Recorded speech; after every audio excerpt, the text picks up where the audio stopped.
Hi,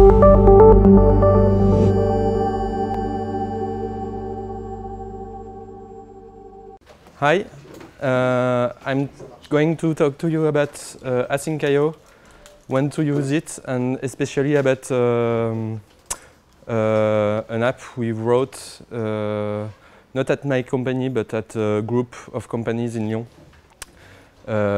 This app is WatchGhost, and I'm going to explain it a bit more later. My name is Arthur Vuillard. You can find me on Twitter, GitHub, and GitLab. I'm the CEO of a cooperative company that's called Hbang. It's based in Lyon. Cooperative is a company owned by its workers. So what are we going to talk about? First, I'm going to explain what is WatchGhost, what we wanted to build with it. Then we are going to explain a bit how to make that and understand a bit more about async.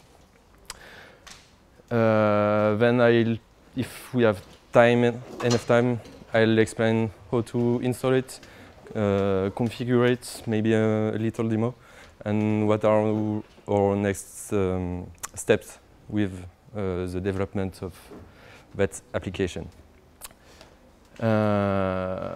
If you've seen the presentation from Rémi yesterday, he had a really technical presentation. I'm going to be a bit more higher level about the software, but I'll explain a bit deeper how Async.io works. So WatchGhost, what is it? It comes from a group of companies from Lyon that we called LocalGhost. This group came from our monthly meetup around Python, and it's from people who run companies but who develop with Python, but who also host softwares. But all of us are developers, so hosting is like a side job. And we were talking a lot about DevOps and sysadmin, and we were frustrated with some things, so we decided to create another meetup, LocalGhost, to talk about that. So the other companies are Cosea. You may have heard of them because they are also building WheezyPrint, which is a tool that converts HTML pages to PDF.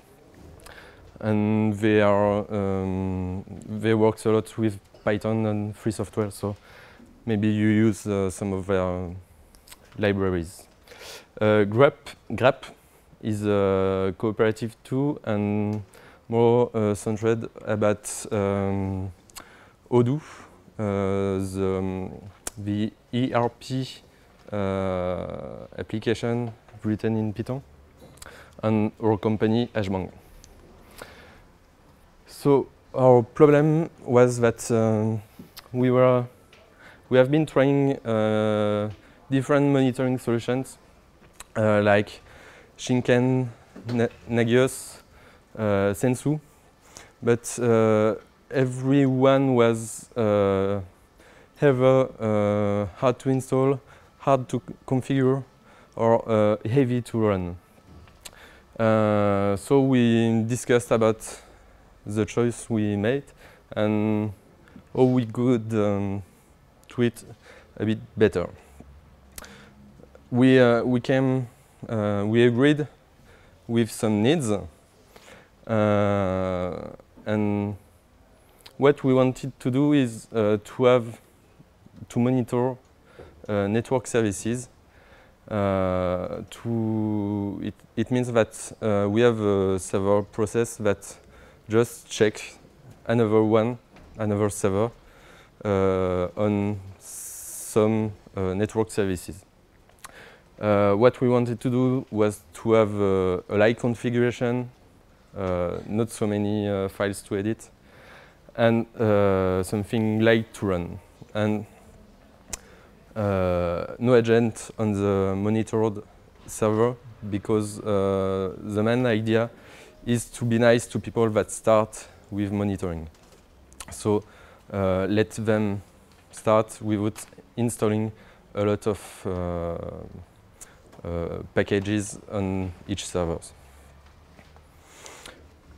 A few words about the features. So I already told about network services, so we just want to check network services.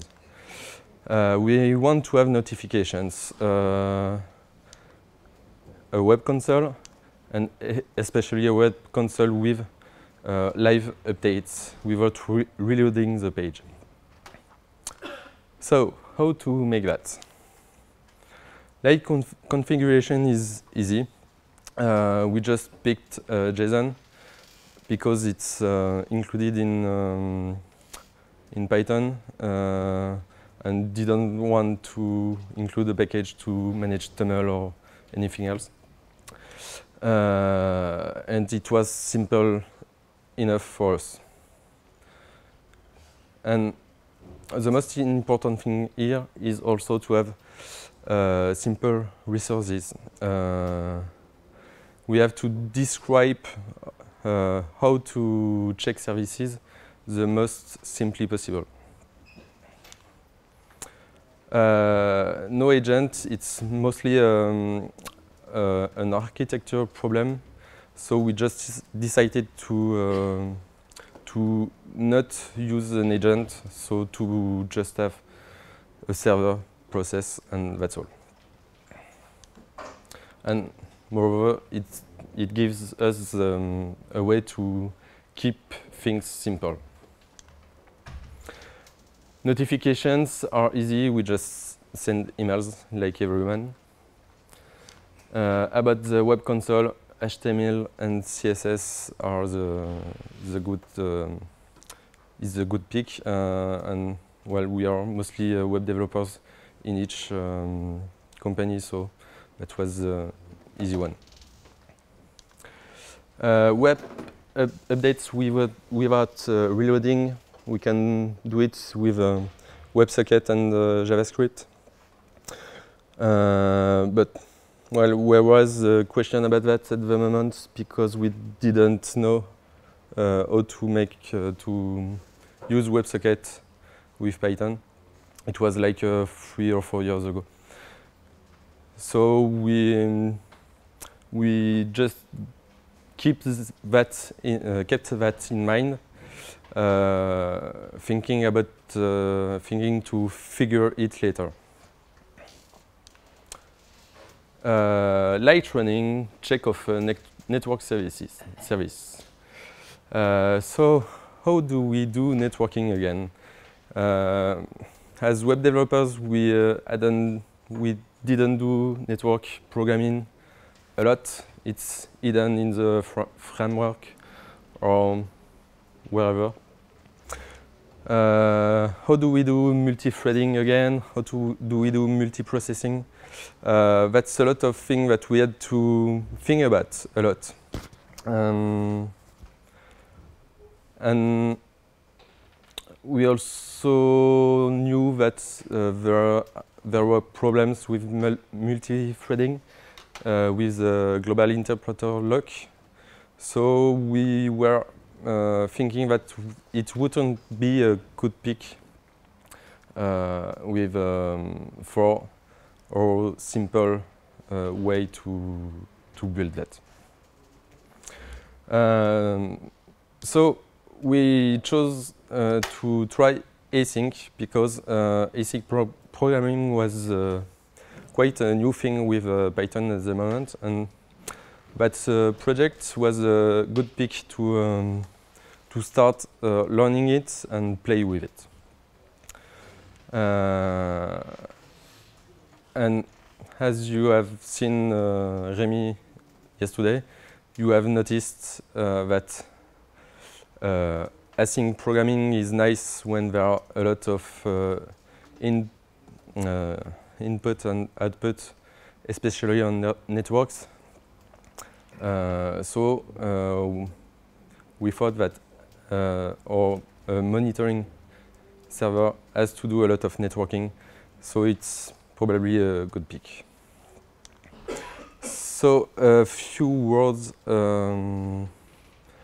about async programming in Python. How is this possible? There are many things that made it possible. First is the generators. A generator is a function that has the capability to suspend, and it's suspended in the user space of the programming. So here I defined a little generator. In Python, you just have to put a yield in the function in order to have a generator. So here, my generator has two yields, and it's just what we need to explain how it works. So first, I call my function. I put it in G, and all we got is a generator object that doesn't print anything. That means that we didn't execute that code. In order to go on the function, we have to call next on the generator. So here, we print start, then we get the value, the string A, as a value. So the yield just gives data each time you call next.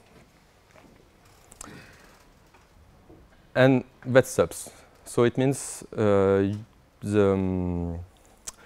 function is suspended just after the yield here. We call another time next, and we have the second print and the second value in the second yield. Finally, we call a third time next, and we print the last message, and we also receive a stop iteration exception. So this is a generator. You can use it in a for loop. You can it's an iterator, so you can get multiple values from it. And the important thing is to keep in mind that it's suspended each time it finds a yield.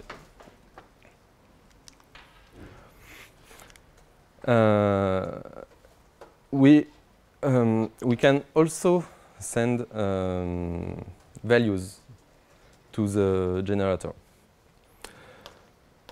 So here I'm just modified a bit the code in order to get the result of the yield here and print it here and here. So in order to send value, we first have to go to the first suspend moment. So we call a first time next in order to go to the first yield. At that moment, yield gives us the value A. And when we call send, so g.send here, we send the value, the number 1 inside the generator. And we see that this value in the variable sent is printed here. And then we continue the the execution until the next yield, and we can send again a new value. And we also have the stop iteration exception at the end.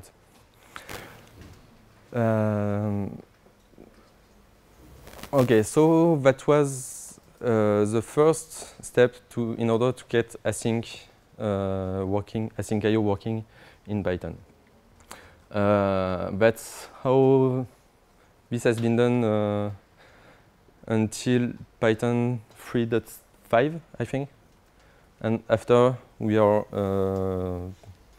speaking about coroutines. So that's what I explained here. Now we have new keywords as async and await. So basically, await just acts like yield from. Yield from is a way to yield many values from a generator. And async def tells Python that this is a coroutine.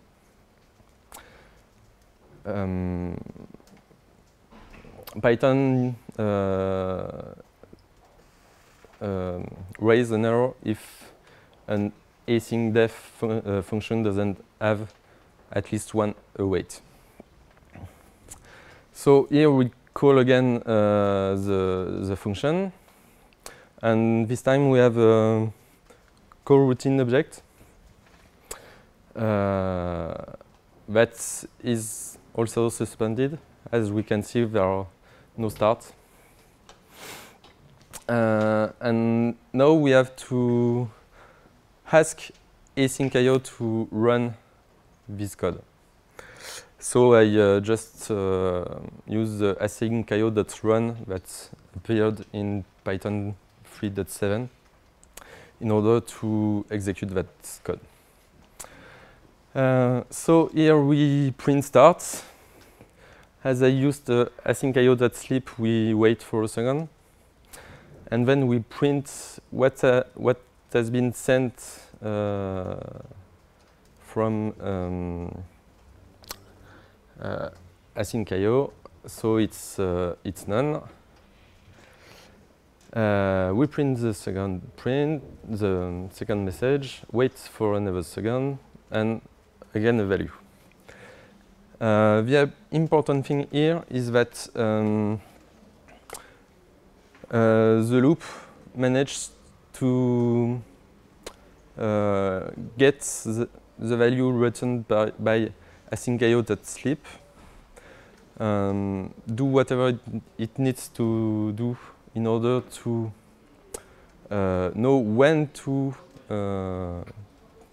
launch again that coroutine and send it any value it needs to continue.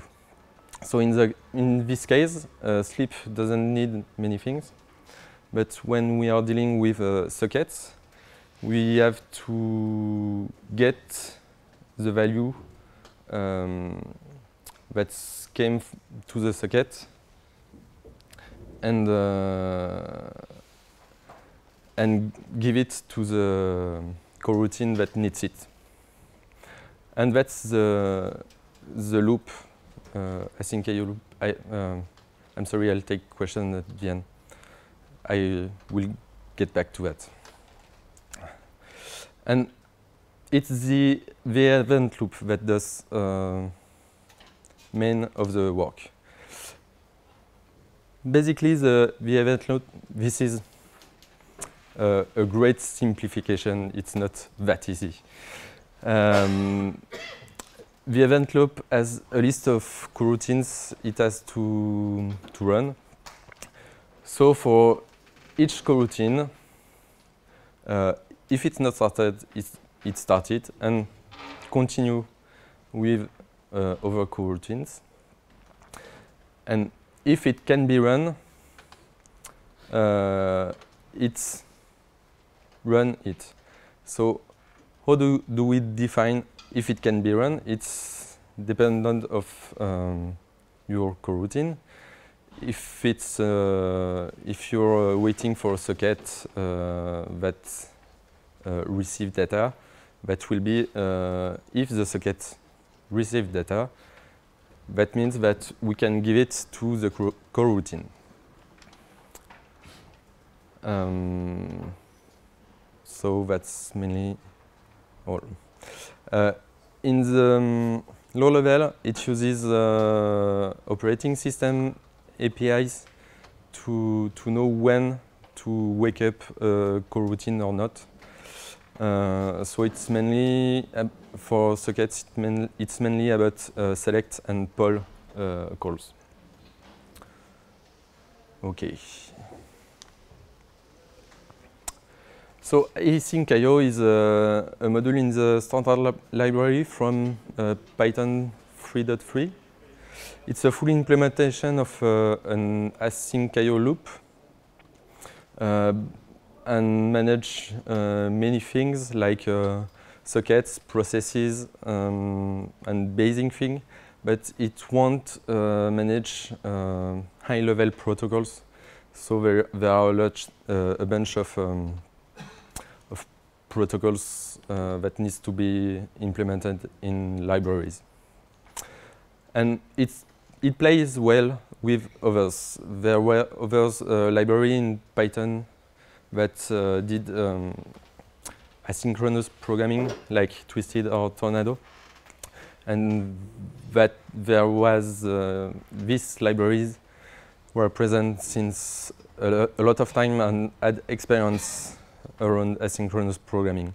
So when core developers decided to make async.io, they also talked to these people in order to keep the compatibility between projects and to collect nice ideas.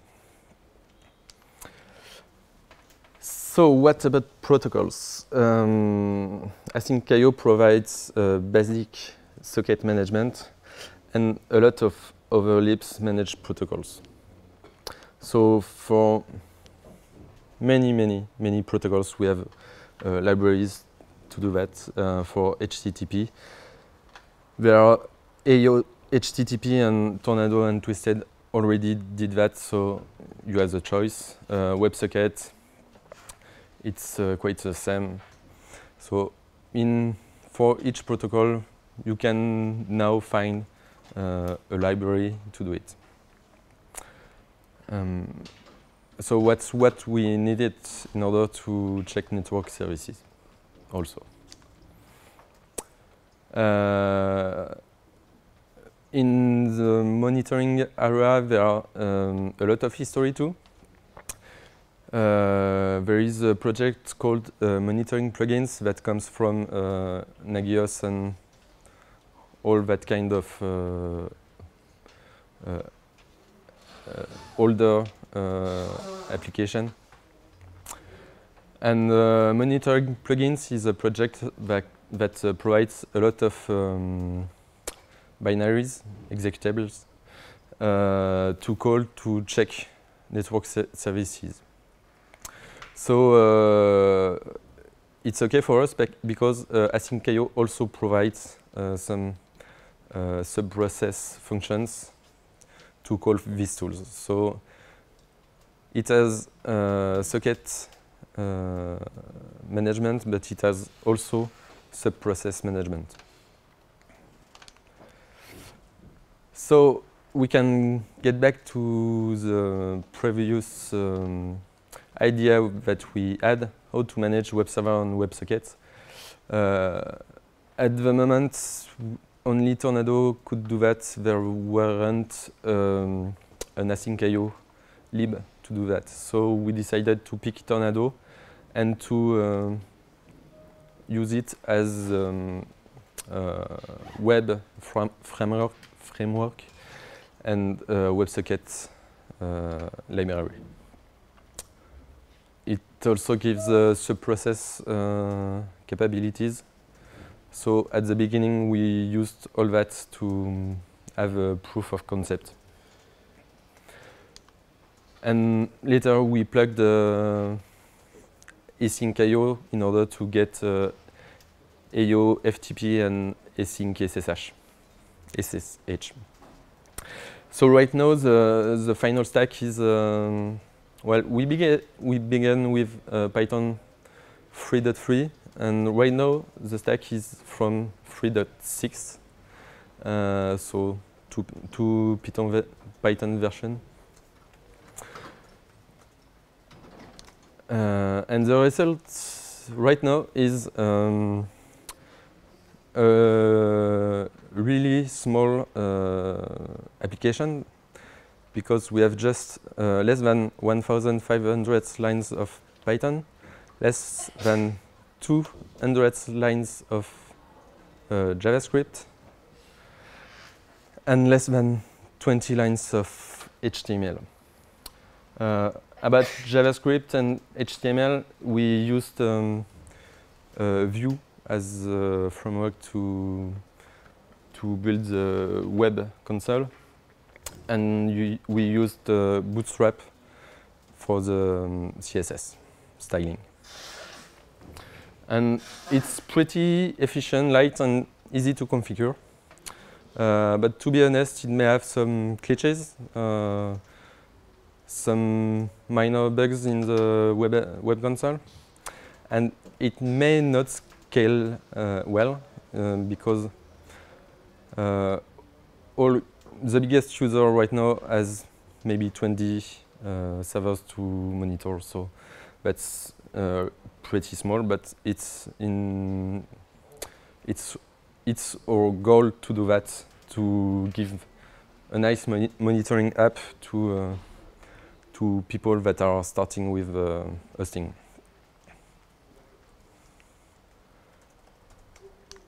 So in order to install it, a package is available at PyPy, so you just can pip install it. We also built packages for Arch Linux and Gentoo, but just because we are Arch Linux and Gentoo users, and we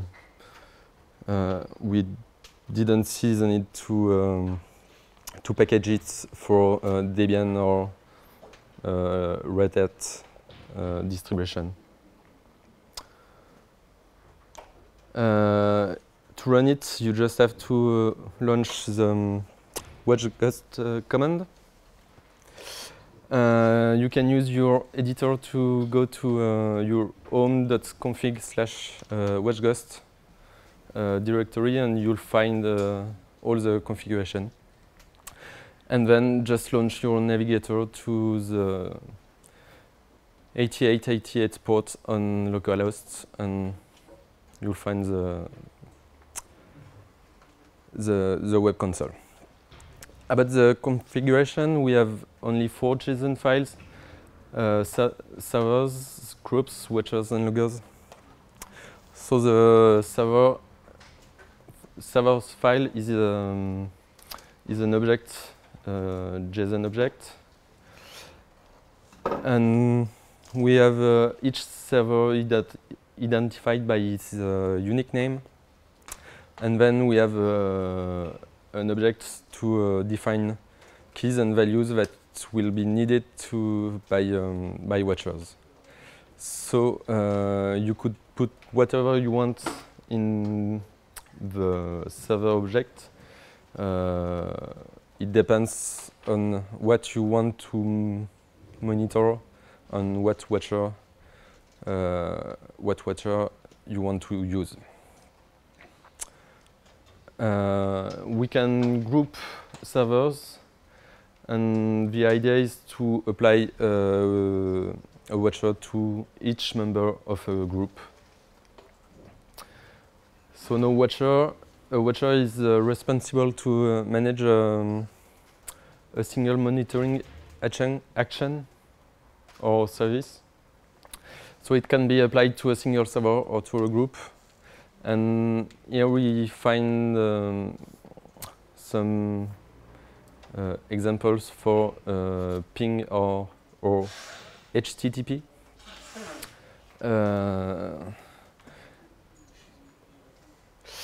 So yeah, I won't talk more about that, but we have many networking services included in the application: ping, HTTP, FTP, secured socket, SSH, and we have also shell and command subprocesses thing. Each watcher can be configuring about its frequency, when it should be run, the period of the day it should be run during, and how many tries it should do before alerting people. And the last configuration is loggers. So a logger is responsible for alerting after some check have been done. So here we have a console logger that only log when we have an error or critical level, and only when the status has been confirmed many times. So I'll try to make a little demo.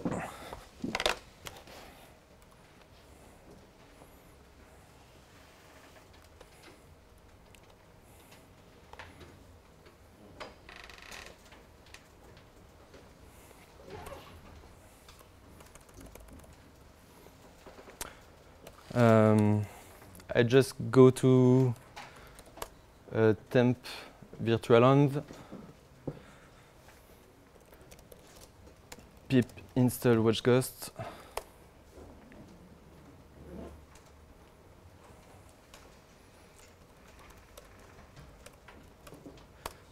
run it.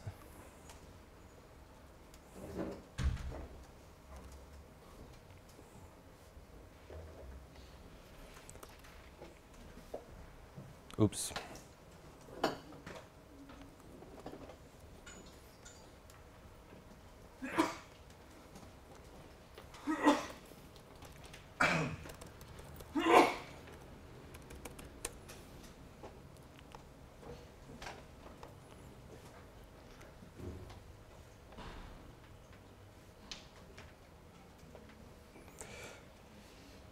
And here we got the web console. So we have already checked some services.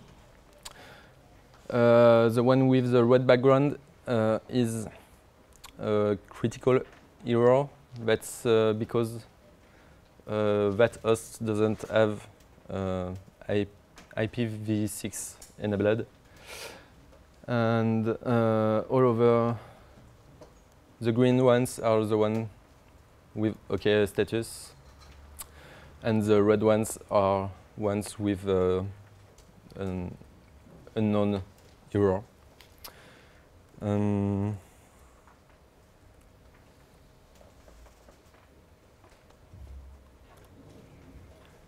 So here I just stopped the port 8000, and so the check is already red, and started back, and it's green again, so it's pretty efficient, at least that one. Okay, so I think it's okay for the demo. We can have some details here, like when is the next check, and some data about why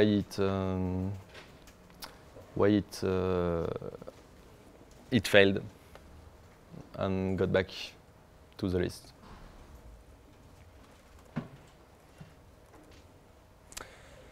Okay, so a few words about our next steps. We are trying to write an SQL logger in order to store results in a database. We are going to write some new pages to show history of some services. We want to remove Tornado because now we have just WebSocket and an API needing it, so we want to use async IO libraries in order to do all that, because it's big painful to have both libraries and a single loop to manage that. We talked about IO ping, but it now exists, but there are some problems with user rights in order to launch a ping in a raw socket. So maybe not IO SMTP, because right now the SMTP logger is using a blocking connection, so we are going to use the async IO library to do that. So just to conclude, when to use async programming, it's when you want performance in the context of a lot of IO. So IO are mainly network, subprocess, and file access. You also need it in order to use WebSocket in a web app, because you may not manage to do that without async. People from Django are trying to hide it, but still it's some async programming underneath. That's the end. So you can find all info about localghost on a website, Twitter, GitLab, and we have some docs about WatchGhost and read the docs. Thank you.